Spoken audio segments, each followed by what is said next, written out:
Islamic Research Center.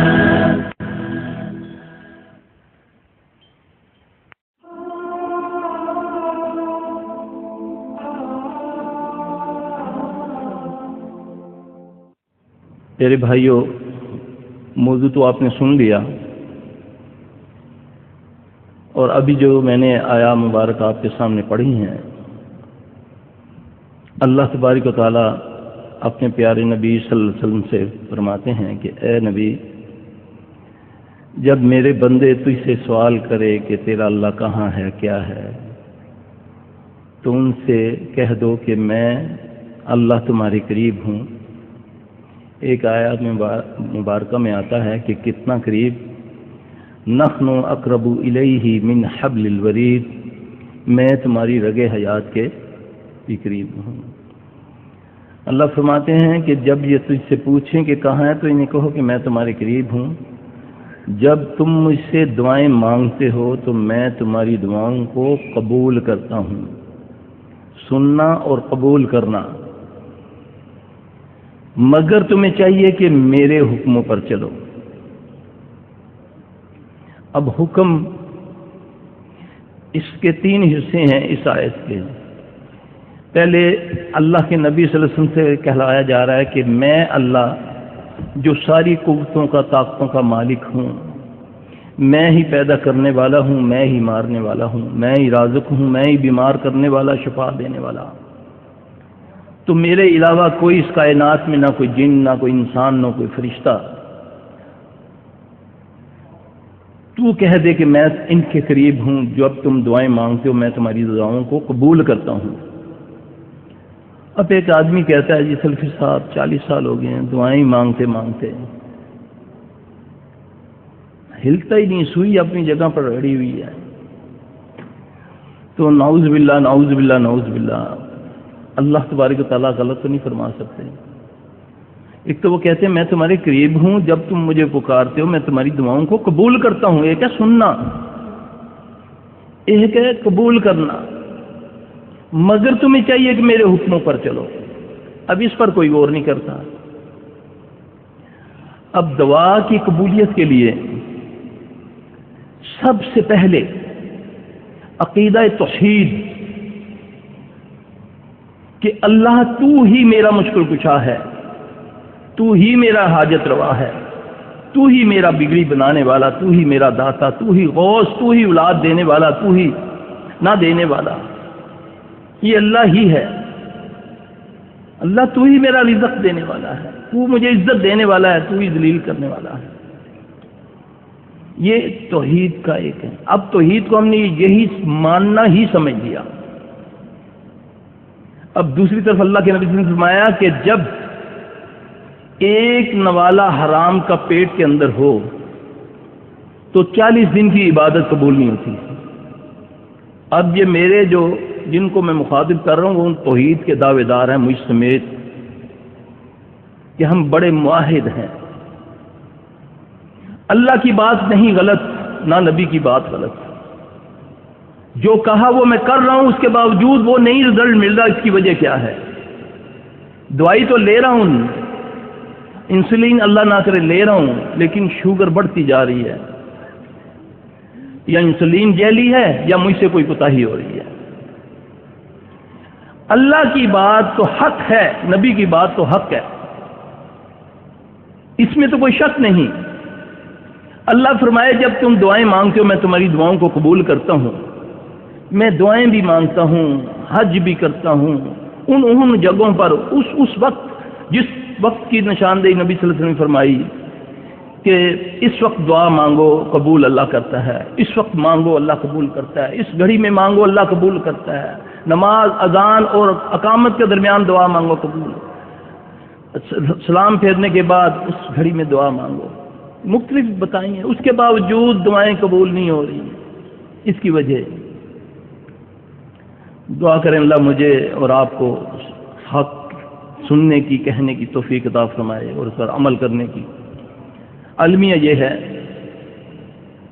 کہ نشاندہی تو ساری ہوگی، اب دعا میں مانگ رہا ہوں، تہجد بھی پڑھ رہا ہوں، قرآن بھی پڑھ رہا ہوں، دعائیں بھی مانگ رہا ہوں، رو بھی رہا ہوں، آنسو بھی نکل رہے ہیں، ہچکیاں بھی بن رہی ہیں، میرا معاملہ کیوں نہیں صحیح ہو رہا؟ اب اللہ کے نبی صلی اللہ علیہ وسلم نے فرمایا کہ ایک نوالا حرام کا کھانے سے 40 دن کی عبادت قبول نہیں. اور دعا تو عبادت کا مغز ہے، مغز ہے نا. اس کی وجہ سب سے پہلے تو ہم آتے ہیں کہ جب ایک بندہ جب کسی کی غیبت کرتا ہے، قرآن کہتا ہے، قرآن گویا کہ اس نے اپنے مردے بھائی کا گوشت کھایا.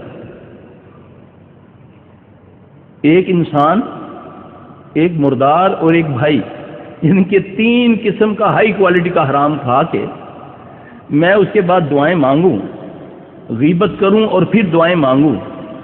حضرت عمر رضی اللہ تعالیٰ عنہ اپنے دور میں ایک جگہ سے گزر رہے ہیں، ایک عورت کو دیکھا، جانتے تھے کہ وہ کسی دوسری کی غیبت کر رہی ہے، رمضان کا غالباً مہینہ ہے.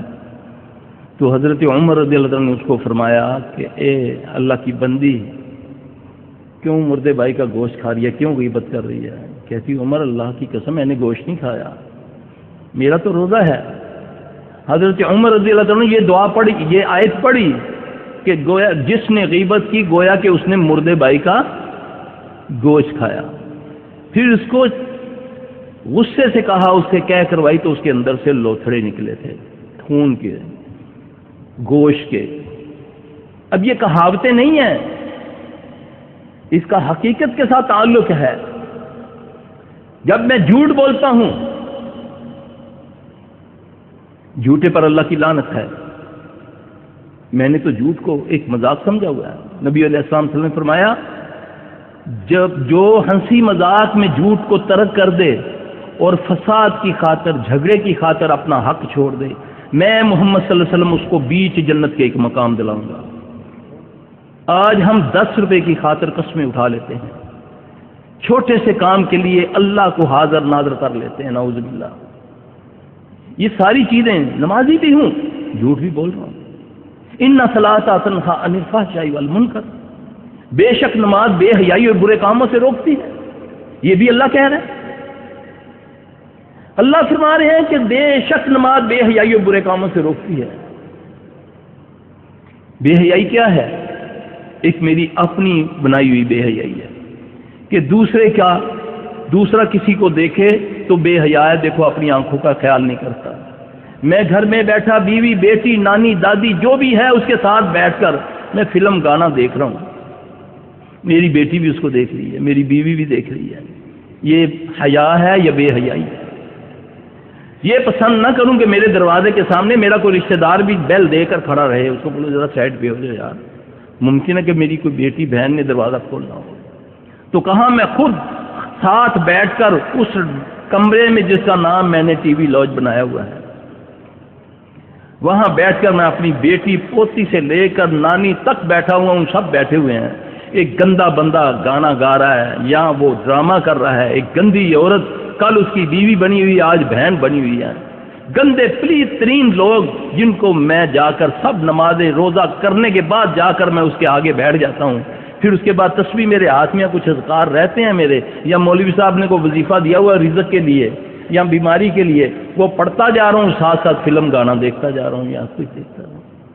سبحان اللہ. یہ اللہ کی بات میں وہی مذاق ہو گیا. نبی صلی اللہ علیہ وسلم انشاءاللہ کہنا بھول جائیں، اللہ نے وہی روک دی. اللہ ڈرتا کسی سے؟ اللہ تو خیر خواہ ہے. وہ تو 70 گنا سے زیادہ، ماں سے 70 گنا سے زیادہ چاہتا ہے. ماں سے 1-2 بار مانگو تو وہ منہ سے نکال کے دے دیتی ہے. تو میرے رب کے پاس تو خزانے خزانے ہیں. وہ تو ساری کائنات کے جن و انس کو جتنے ظاہری اور باطنی خزانے ہیں وہ عطا کر دے. اس کے خزانوں میں تو اتنا فرق نہ پڑے کہ سوئی بھگو کر سمندر سے نکالو تو اس کے نکے سے ساتھ جو پانی لگتا ہے. اتنا بڑا رب وہ تم سے وعدہ کرتا ہے کہ جب تم دعائیں مانگتے ہو میں تمہاری دعاؤں کو قبول کرتا ہوں. اور اتنا قریب کہ اتنے تم بھی اپنے قریب نہیں. نحن اقرب الیہ من حبل الورید. پھر جو تمہارے منہ سے نکلے وہ لکھا جا رہا ہے، اس تک پہنچتا ہے، وہ سنتا ہے، وہ کہتا ہے میں سنتا ہوں، میں دیکھ رہا ہوں، اور تم مانگو میں تمہاری دعاؤں کو قبول کرتا ہوں. ایک بیماری آ گئی، ایک تکلیف آ گئی، یہ نہیں کہ پہلے میں اللہ کے حکم وَاسْتَعِينُوا بِالصَّبْرِ وَالصَّلَاةِ، یہی ہے نا، یہی نسخہ ہے نا کہ اے ایمان والو جب تمہیں مجھ سے مدد چاہے تو کیا کرو؟ نسخہ اللہ کا کیا ہے؟ نبی صلی اللہ علیہ وسلم کیا اپنی زندگی میں کیا کرتے تھے؟ جب بھی کوئی مسئلہ ہو، کوئی بیماری کا، کوئی مصیبت کا، سب سے پہلے کیا کرو؟ 2 نفل پڑھو، گھر میں پڑھو، اولادوں کو بولو، نفل پڑھ کے واللہ بیٹھ جاؤ، اپنی جو زبان ہے اس میں مانگنا شروع کر دو۔ میرا رب الفاظوں کو نہیں دیکھتا، وہ کیفیت کو دیکھتا ہے۔ جب اس سے مانگو، اس نے وعدہ پورا کرنا ہے۔ وَاسْتَعِينُوا يَا أَيُّهَا الَّذِينَ آمَنُوا اسْتَعِينُوا بِالصَّبْرِ وَالصَّلَاةِ، اے ایمان والو مجھ سے مدد مانگو، ذلیل ہو عزت چاہتے ہو، بیمار ہو شفا چاہتے ہو، بے اولاد ہو اولاد چاہتے ہو، بیٹیوں کا مسئلہ ہے، جادو ہے، بیماری ہے، بے روزگاری ہے، جو بھی ہے، وَاسْتَعِينُوا بِالصَّبْرِ وَالصَّلَاةِ، یہ اللہ کہہ رہا ہے۔ میں بھاگا جا رہا ہوں، میں ایک مرتبہ سفر سے آ رہا ہوں ادھر خبر سے ریاض، تو ایک پاکستانی ٹیکسی ڈرائیور تھا، وہ گاڑی ذرا تیز چلا رہا تھا، اس کو نا 2 وہ جو فلیش ہیں وہ پڑ گئے۔ واللہ میں تو حیران رہ گیا اس کی عقل کو۔ اس نے فون نکالا، پاکستان اپنے پیر کو فون کرتا ہے، بابا جی یہ 2 چلان ہو گئے، کچھ کریو۔ میں نے جی کریں۔ خواتین اوپر چلی جائیں، خواتین اوپر چلی جائیں، دروازہ کھلا ہے۔ خواتین سے گزارش ہے کہ اوپر چلی جائیں، دروازہ کھلا ہے۔ جزاک اللہ خیر۔ میں بڑا حیران، میں نے بولا یار کتنا عرصہ ہو گیا؟ 4 ساڑھے 4 سال ہو گئے۔ میں نے بولا یہ بھابیاں تے پیراں دا کچھ نہیں چلتا۔ میں کہ ان کا جو مرضی کر لے، چلان تین پڑنا پیسے، یعنی کہ یہ عقیدہ ہے ہمارا۔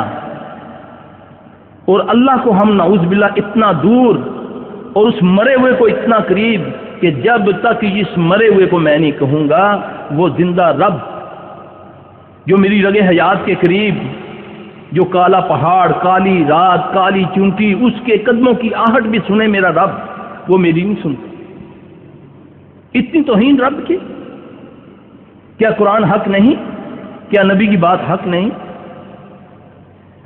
اور پھر جب یہ مسائل ہوتے ہیں تو پھر تمہیں پیشہ ور، جیسے بھائی نے پہلے فرمایا کہ ٹی ویوں پر استخارے نکلوا لو، ہیں جی، تمنا کیسی کیوں نہ ہو پوری ہوگی، محبوب آپ کے قدموں میں، شرطیہ علاج، ایسے نقشے، ایسے ناگسے، یہ ایسی چیزیں، یہ کون؟ ہم مسلمان ہیں، ہمارے نزدیک یہ سب بکواس ہے، یہ سب فضول ہے۔ میرا رب، میرا ڈائریکٹ رب کے ساتھ تعلق ہے، ڈائریکٹ۔ وہ تعلق کب ہوگا؟ جب نماز پڑھوں گا۔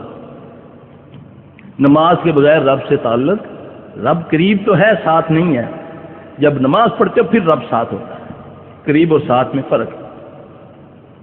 پھر اس کی مدد کا جو طریقہ ہے وَاسْتَعِينُوا بِالصَّبْرِ وَالصَّلَاةِ، نہ چلہ، نہ پیر، نہ فقیر، کچھ نہیں۔ نماز 2 نفل پڑھو، پھر اللہ خود اسباب پیدا کرے گا، خود تمہارے دلوں میں، تمہارے گھروں میں پہنچ جائے گی خیر، کیونکہ وہ بڑا غیرت والا ہے۔ ان اللہ لا یخلف المیعاد،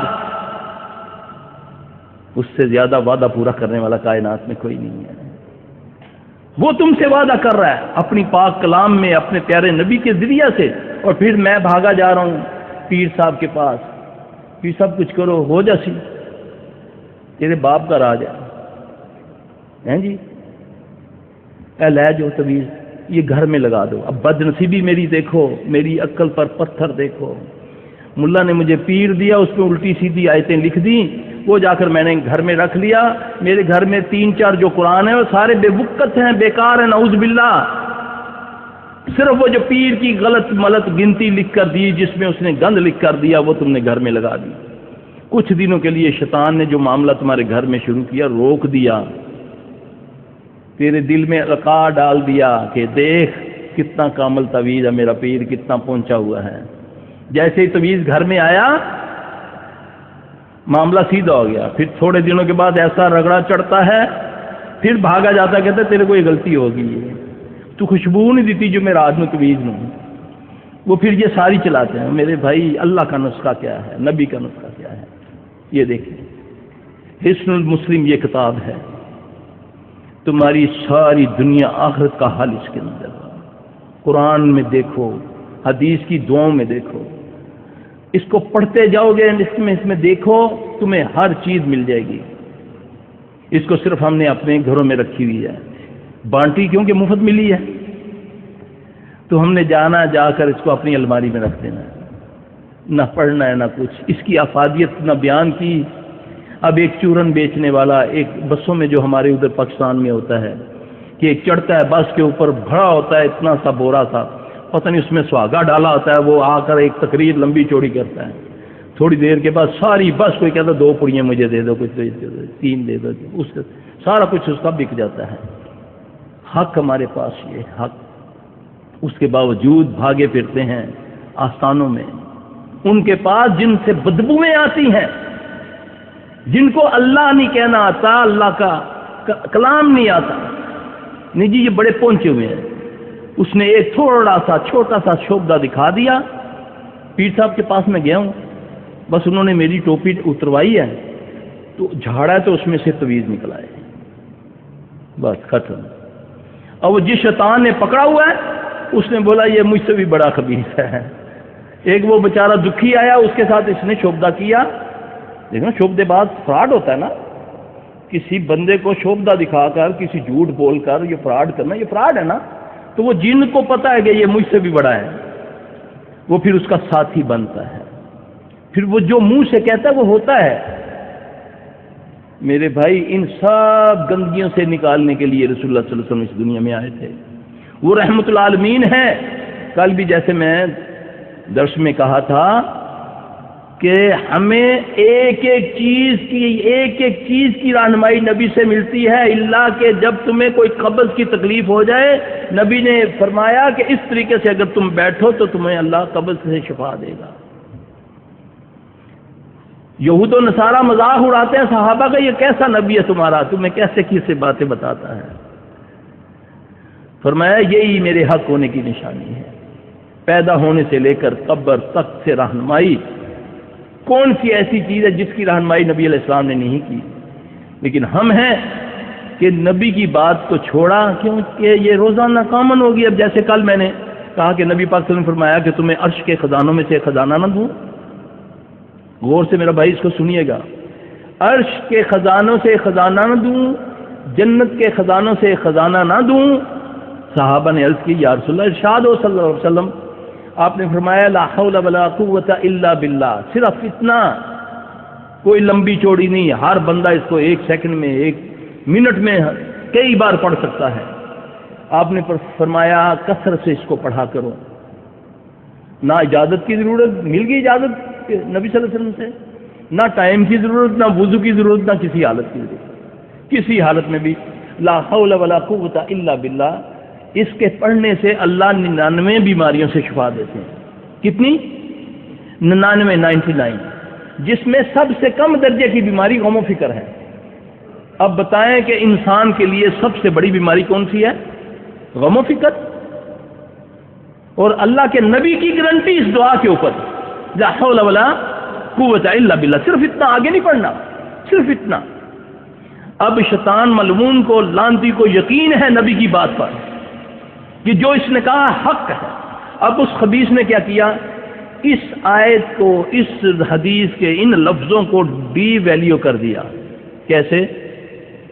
اس میں سے چارج میں ختم کر دیا، چارج۔ اس کو بھانڈ مراسیوں کے منہ میں لے آیا، وہ اس کو as a joke, as a مذاق ادا کرتے ہیں، گانے بنتے ہیں لا حول ولا قوت الا باللہ، اس کو مذاقن لطیفاً پڑھتے ہیں لوگ۔ اور دینے والا کس نے یہ نسخہ دیا؟ پیارے نبی صلی اللہ علیہ وسلم نے، کہ یہ عرش کے گئے خزانوں میں سے، پھر اس کی افادیت بتائی، اس کے فضائل بتائے کہ جو اس کو کثرت سے پڑھے گا اللہ پاک اس کو 99 بیماریوں سے شفا دیں گے، جس میں سب سے کم درجے کی بیماری غم و فکر۔ کوئی مشکل ہے؟ کوئی مشکل نہیں، صرف یقین ہو کہ میں اللہ سے بات کر رہا ہوں اور اللہ میری بات کو سن رہے ہیں۔ وہ اتنا قریب ہے کہ اتنا قریب تو میں بھی نہیں ہوں خود اپنے، جتنا وہ میرے قریب ہے۔ وہ میری ساری زبانیں سمجھتا ہے، پشتو پنجابی سمجھتا ہے، بس ہاتھ اٹھا اور یکسو ہو کر اس سے مانگ۔ طریقہ بھی ہے رات کو اٹھ۔ اب یہ میرے بھائیوں نے یہ کتابیں لائے ہیں، انہوں نے مجھے حکم کیا تھا کہ اس کا کہہ دیں کہ وہ آپ کو انشاءاللہ اللہ کے حکم سے جس بھائی نے یہ انتظام کیا یا بھائیوں نے، اللہ ان کو اس کا اجر دے، یہ جاتے ہوئے آپ لے کر جائیں، خود بھی یاد کریں، اپنے بچوں کو بھی یاد کریں۔ اس میں سب کچھ مل جائے گا جو آپ نے مجھ سے پوچھنا ہے نا، یقین جانے اس میں سب وہ دعائیں ہیں، میں اسی میں سے دعائیں بتاتا ہوں۔ اللہ کی توفیق سے خود یاد کرو، بچوں کو یاد کراؤ، اللہ کو ایک مان لو اور یہ مان لو کہ میں جو کہہ رہا ہوں وہ میری سن رہا ہے، جو میں مانگتا ہوں وہ مجھے دیتا ہے، لیکن مجھے نہ لینا آتا ہے نہ مانگنا آتا ہے۔ اللہ تعالیٰ مجھے سمجھ عطا فرمائے۔ مجھے حکم کیا گیا تھا کہ بھائیوں نے کوئی سوال وغیرہ کرنے ہیں، لہذا تو میرا تو دل کرتا ہے میں اس موضوع پر بولوں، تو اب میرے بھائی جو کوئی سوال وغیرہ کرنا ہے وہ کریں انشاءاللہ۔ امید ہے کہ میں انشاءاللہ کوشش کروں گا کہ آپ کو مطمئن کروں۔